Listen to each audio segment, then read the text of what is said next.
সম্মানিত বন্ধুরা, আসসালামু আলাইকুম। আমি আপনাদের ভাই বন্ধু মোহাম্মদ রাজীব মিয়া বলছিলাম। আমি মূলত কল্যাণপুরে থাকি।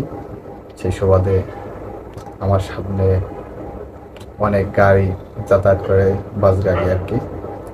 বাস ছোটোবেলা থেকে খুব পছন্দ করতাম। আমার একজন চাচা ছিল, নাম হলো জন্টু।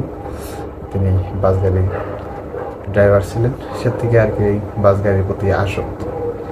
যেহেতু কল্যাণপুরে থাকি, এখানে বড় একটি টার্মিনাল, চোখের সামনে দিয়ে অনেক গাড়ি যায়। তা ছোট্ট পরিসরে শুরু করেছি। দিন দিন আস্তে আস্তে ভিউর সংখ্যা বাড়তেছে, সাবস্ক্রাইবার বাড়তেছে।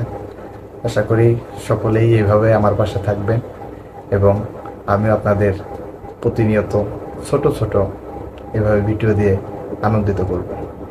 ধন্যবাদ। সবাই ভালো থাকবেন এবং আমার চ্যানেলটিকে সাবস্ক্রাইব করে দেবেন। আসসালামু আলাইকুম।